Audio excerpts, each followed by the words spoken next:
प्राची के पेट में और किसी का नहीं बल्कि सिड का बच्चा है। इसके लिए शक पैदा करने के लिए रिया आलिया बनाएगी बड़ा प्लान और प्राची के लिए होगी सिद्धार्थ की वापसी और सिद्धार्थ रणबीर को जोर से तमाचा मारकर लाएगा रिया आलिया की असली सच्चाई पूरे परिवार के सामने। जी हाँ दोस्तों, कुमकुम भाग्य के आने वाले धमाकेदार एपिसोड में जब रणबीर रिया से तलाक मांगते हुए कहेगा कि मैं प्राची से बहुत प्यार करता हूँ और उसके साथ आगे की अपनी जिंदगी बिताना चाहता हूँ, तब यह सुनकर रिया को कुछ समझ नहीं आएगा और रिया कहेगी रणबीर तुम क्या कह रहे हो, मुझे कुछ समझ में नहीं आ रहा, मुझे लगा कि तुम हमारी बातें कर रहे हो लेकिन ये प्राची की बातें तुम क्यों कर रहे हो। तब रणबीर डिवोर्स के पेपर्स निकालते हुए कहेगा कि मैं ये कह रहा हूँ कि तुम इन डिवोर्स पेपर पर साइन कर दो, मैं तुमसे तलाक लेना चाहता हूँ और प्राची के साथ मिलकर अपनी एक नई जिंदगी की शुरुआत करना चाहता हूँ। यह सुनकर रिया के पैरों तले जमीन खिसक जाएगी, जिस वजह से कुछ भी बोले बिना रिया रणबीर से तलाक के पेपर्स लेकर पल्लवी के पास जाएगी और पल्लवी को कहेगी रणबीर ने मुझे तलाक के पेपर्स पर साइन करने के लिए कहा और कहा कि अब से वो प्राची के साथ अपनी एक नई जिंदगी की शुरुआत करना चाहता है। यह सुनकर पल्लवी के होश उड़ जाएंगे,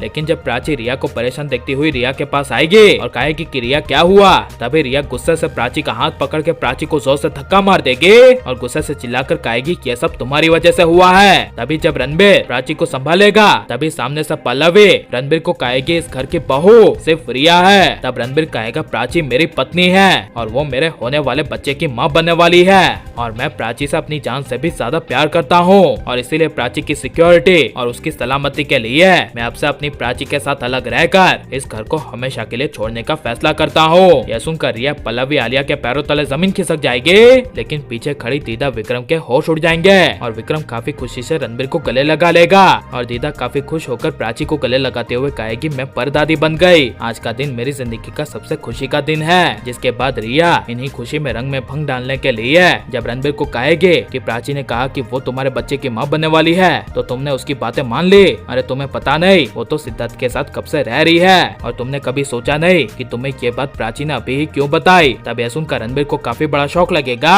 लेकिन जब रणबीर कहेगा कि प्राची ने उसकी प्रेगनेंसी के बारे में मुझे कभी बताया ही नहीं, तभी आलिया रणबीर को कहेगी अपनी आंखें खोलो, प्राची ने तुम्हें उसकी प्रेगनेंसी के बारे में अब तक इसीलिए नहीं बताया क्योंकि उसके पेट में तुम्हारा बच्चा कभी था ही नहीं बल्कि उसके पेट में सिद्धार्थ का बच्चा है। यह सुनकर प्राची काफी गुस्से से आलिया रिया दोनों को तमाचा मार देगी, लेकिन यही छोटे से शक की वजह से रणबीर के दिल में प्राची के पेट में और किसी का बच्चा नहीं बल्कि सिद्धार्थ का बच्चा है इसको लेकर शक आ जाएगा और अकेले में रणबीर प्राची को कहेगा कि रिया आलिया ने सच ही कहा था, तुमने मुझे अपनी प्रेगनेंसी के बारे में इसीलिए नहीं बताया क्योंकि तुम्हारे पेट में मेरा बच्चा था ही नहीं बल्कि तुम्हारे पेट में जो अभी बच्चा है वो सेड का बच्चा है। इसी वजह से प्राची रणबीर के बीच इतनी बड़ी गलतफहमी हो जाने की वजह से शाहाना सिद्धार्थ को फोन करेंगे और घर की सारी बातें बताएंगे, जिस वजह से जब सिद्धार्थ काफी गुस्से से रणबीर के घर आएगा और रणबीर को अचानक से जोर से तमाचा मारकर कहेगा कि मैंने कभी सोचा नहीं था कि तू इतना गिर सकता है, तुझे अपनी प्राची पर इतना भी भरोसा नहीं। तब यह सुनकर रणबीर एक पल के लिए कुछ बोल नहीं पाएगा और सिद्धार्थ रिया की असली सच्चाई लाते हुए कहेगा कि रिया ने तुम्हें और प्राची को अलग करने के लिए तुम्हारी माँ पल्लवी के साथ मिलकर होटल में एक कमरे के अंदर बेहोशी वाली गैस की मदद से हम दोनों को बेहोश कर दिया था और एक ही बेड पर सुला दिया था, जबकि वहाँ हम होटल में प्राची के मॉम डैड के कातिल को ढूंढने के लिए गए थे। यह सुनकर रणबीर के पैरों तले जमीन खिसक जाएगी और लेकिन अगर रणबीर रिया आलिया की बातों में आकर प्राची की प्रेगनेंसी पर शक करेगा तो प्राची को ऐसे पति रणबीर को छोड़ देना चाहिए क्या नहीं, और सिद्धार्थ को वापस आकर रिया आलिया पल्लवी की असली सच्चाई रणबीर को बता देनी चाहिए क्या नहीं। और आप सिद्धार्थ को वापसी करते हुए देखना चाहते हैं क्या नहीं, कैसा कमेंट में सर और बताएं और आप लाइक और सब्सक्राइब करें।